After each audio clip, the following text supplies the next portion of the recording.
anyway, excuse me. Um, Even like a sneeze like that, or something that kind of is unique in life. I think we need to have enough pattern recognition to actually value those circumstances and their novelty. There's gratitude is kind of this infinite well that can exist when we're willing to see beauty in the world. And so I say to you in a really like loving kind of old soul way that, dude, your life is like completely yours. It's like, it's so important to value your individual life, your individual perspective, your intuition,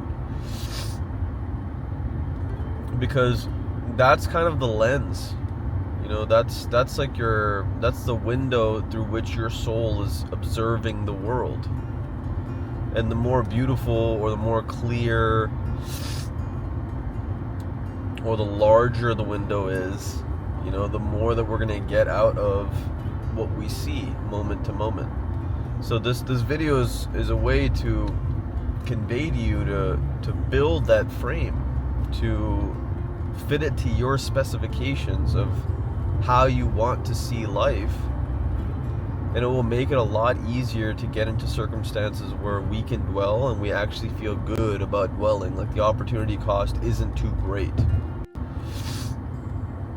A lot of my interns from Ohio State University are home right now, and they're like hanging out with their families, and obviously they have things to do for the internship, but they're kids for the most part, right? They're like young, they're motivated to get wins in life, but at the end of the day, like, having time with our families, having time to just chill out in our younger years, in contrast to a lot of work, in my opinion, actually gives us a level of freedom in life that we're all looking for. I don't think many of us work incredibly hard to not have freedom. I think there are certain personalities that I've seen that at some point will put on a lot more in their schedule so that they don't have time to mess around, which is understandable. But I think the larger aperture, the larger reasoning for that is a greater freedom later in life, or a greater freedom in pockets in life. Like, we work super hard most of the time because we know that working super hard is compounded over time and actually nets more beautiful things when there's persistence applied to it. Those beautiful things being time that's chill, time that we actually want to spend with people that we love. I mean, longevity studies have shown that our quality of relationships is the thing that determines how long we live, right? Because that's really,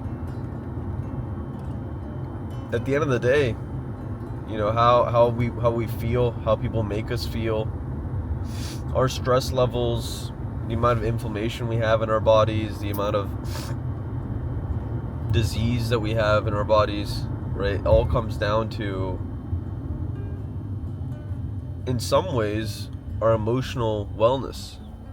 It's physical for sure, but in a lot of ways it comes down to how we perceive our bodies, how we perceive things that are going on around us. So I say to you, don't undervalue this emotional thing. Sure, we have to cut it out to be productive in life and to like really get into the weeds of things to learn.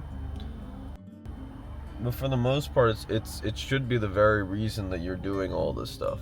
So if it comes time to feel that emotion, if it comes time to dwell in that emotion, then we should have the wisdom to be able to do that. in a genuinely enjoyable way. It gives back every time. The other thing is, if we require deep relationships in order to be happy and satisfied and to live a longer life, what about the relationship with ourselves? Right? That's something that a lot of people don't talk about, and I think it's worth mentioning that at the end of the day, you know the most about yourself than anyone else, right? You're the one who's consciously making the decisions that you are undergoing daily. You are consciously making the decisions that make all the difference in terms of your goals, that all those hedonistic things that happen when no one's watching, or all of those service-driven and noble, virtuous things that happen when no one's watching, right? We make all of those decisions, and we know that about ourselves. And so, to a degree, we're basically living with this human being every time we go to sleep at night and every time we wake up in the morning, and not having respect for that human being and not having love for that human being necessarily leads to a pretty shit way of living life, right? Like, why would you want the voice in your head to always be an asshole? Like, that's not fun, right? And so, to change that narrative, to make sure that that voice in your head is positive and is supportive and does understand your needs like a significant other would, we need to know when to chill. That in itself is going to make us live happier, longer, more well-rounded lives.